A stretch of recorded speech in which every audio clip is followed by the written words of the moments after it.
मित्रों, आपने देखा या सुना होगा कि जब भी किसी को अदालत में पेश किया जाता है तो उसके कुछ भी बोलने या कहने से पहले उसे भगवत गीता की शपथ दिलाई जाती है। लेकिन क्या आपने कभी सोचा है, हिंदू धर्म ग्रंथों में गीता के अलावा भी कई पवित्र पुराण और वेद होते हुए भी गीता की ही शपथ क्यों दिलाई जाती है? अगर नहीं तो चलिए हम आपको बताते हैं। नमस्कार मित्रों, द डिवाइन टेल्स पर आपका एक बार फिर से स्वागत है।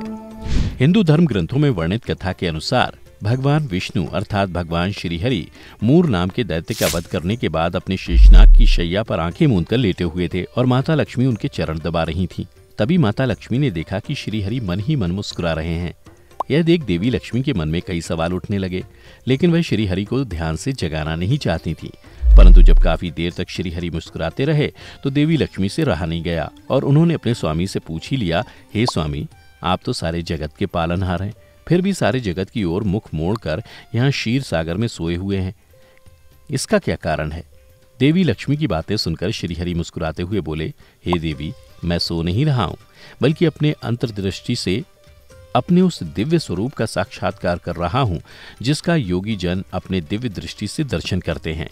हे देवी, मेरी जिस शक्ति के अधीन ये पूरी सृष्टि है उसका जब मैं अपने अंतर्मन से दर्शन करता हूँ तो आपको ऐसा लगता है कि मैं सो रहा हूँ, लेकिन वास्तव में ऐसा नहीं है। भगवान श्री हरि की बातें सुनकर देवी मन ही मन सोचने लगी कि आखिर उन्होंने क्या कहा, क्योंकि देवी लक्ष्मी को अपने स्वामी की पूरी बातें समझ में नहीं आई। इसीलिए उन्होंने पुनः भगवान विष्णु से प्रश्न किया, हे स्वामी, इसका अर्थ यह हुआ कि आपके इस शक्ति के अलावा भी कोई शक्ति है जिसका आप ध्यान करते हैं? तब भगवान विष्णु देवी लक्ष्मी से बोले, हे देवी, मेरे इस शक्ति को समझने के लिए आपको गीता के रहस्यों को समझना होगा। मैंने कृष्णावतार में जो अर्जुन को गीता का ज्ञान दिया था उसके समस्त अध्यायों में मेरे उस शरीर के समस्त अंग हैं जिनकी आप दिन रात सेवा करती हैं। गीता के 1 से लेकर 5वें अध्याय तक मेरे 5 मुखों का वर्णन है। अध्याय 6 से अध्याय 15 तक मेरी 10 भुजाओं का वर्णन है। 16वें अध्याय में मेरा उदर अर्थात मेरे पेट समाहित है जहाँ शुदा शांत होती है, और अंतिम के 2 अध्याय अर्थात 17वें और 18वें अध्याय में मेरे दोनों चरण कमल का वर्णन है। अपने स्वामी के मुख से गीता के बारे में ऐसी बातें सुनकर माता लक्ष्मी उलझन में पड़ गईं। उनका मुख संशय से भर गया। यह देख भगवान श्रीहरि समझ गए कि देवी लक्ष्मी को मेरी बातें पूर्णतः समझ में नहीं आई हैं। फिर भी उन्होंने कहा, देवी, जो भी मनुष्य गीता के 1 अध्याय का श्लोक प्रतिदिन पढ़ता है वह सभी पापों से मुक्त हो जाता है। यह सुन माता लक्ष्मी बोली, हे स्वामी, आपकी ये बातें मुझे और भी उलझाती जा रही हैं। मुझे कुछ भी समझ नहीं आ रहा, इसलिए इसे सरल भावों से कहने की कृपा करिए। तब भगवान विष्णु मुस्कुराते हुए बोले, देवी, अब मैं आपको एक कथा सुनाने जा रहा हूँ जिसके बाद आपकी सारी उलझनें दूर हो जाएंगी। भगवान विष्णु आगे बोले, हे देवी, किसी काल में सुशर्मा नाम का एक घोर पापी मनुष्य हुआ करता था। वह हमेशा भोग विलास में ही लगा रहता था। एक दिन सांप के काटने से उसकी मृत्यु हो गई, जिसके बाद उसकी आत्मा को यमदूत नरक लोक ले गए, जहाँ उसने सैकड़ों साल तक कई तरह की यातनाएं झेली। फिर उसका जन्म बैल की योनि में हुआ। बैल की योनि में वह अपने मालिक की खूब सेवा किया करता था, परंतु उसे भोजन कम मिलता और उसे परिश्रम ज्यादा करना पड़ता था, जिसकी वजह से कुछ सालों बाद वह एक दिन मूर्छित होकर गिर गया और फिर कभी नहीं उठा, अर्थात उसकी मृत्यु हो गई। बैल को मूर्छित हुआ देख वहां बहुत से लोग जमा हो गए और बैल की आत्मा की शांति के लिए अपने हिस्से के पुण्य उसे दान करने लगे। भाग्यवश उस भीड़ में एक वैश्या भी खड़ी थी और लोगों को बैल के लिए पुण्य दान करता हुआ देख वह भी बोल उठी, हे भगवान, मेरे हिस्से में जो भी पुण्य है मैं इस बैल को वो दान करती हूँ। फिर कुछ समय बाद जब बैल की आत्मा को उसके पुण्यों का लेखा जोखा होने लगा, लेखा जोखा करते वक्त यमलोक में जब सभी को पता चला कि इस बैल के हिस्से में सबसे अधिक हिस्सा एक वैश्या का है, तो किसी के आश्चर्य का ठिकाना नहीं रहा और फिर वैश्या के पुण्य के कारण बैल की आत्मा को उसी समय नरक लोक से मुक्ति मिल गई।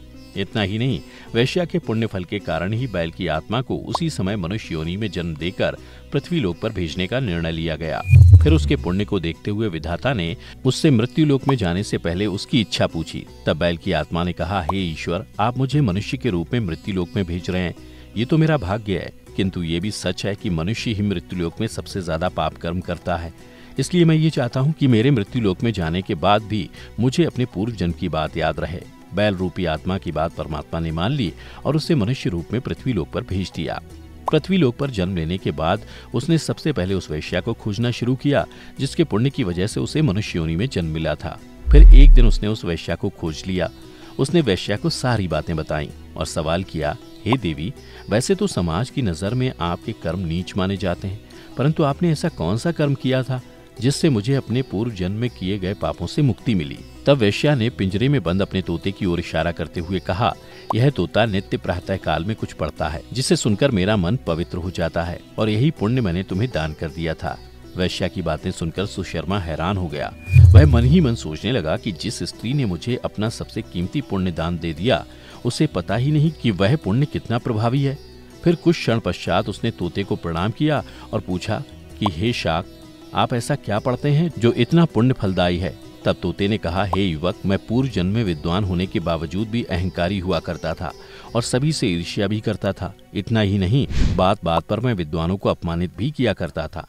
फिर जब मेरी मृत्यु हुई तो मेरे इन कर्मों के कारण मुझे तोते की योनि में जन्म मिला, लेकिन मेरे जन्म लेते ही मेरे माता पिता मर गए। लेकिन भय से उसी समय कुछ ऋषि मुनि वहां से गुजर रहे थे, मुझे अपने साथ उठाकर आश्रम ले आए और मुझे पिंजरे में बंद कर दिया।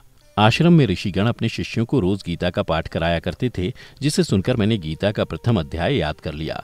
परंतु अन्य अध्याय सीख पाता उससे पहले ही एक बहेलिये ने मुझे चुराकर इस देवी को बेच दिया और मैं प्रतिदिन गीता के प्रथम अध्याय का श्लोक इस देवी को सुनाता रहता हूँ। वही पुण्य इन्होंने आपको दान किया। इसके बाद भगवान विष्णु ने कहा, देवी, अब तो आपको समझ आ ही गया होगा कैसे जो मनुष्य गीता का प्रथम अध्याय पढ़ता या सुनता है उसे भव सागर पार करने में कोई कठिनाई नहीं होती।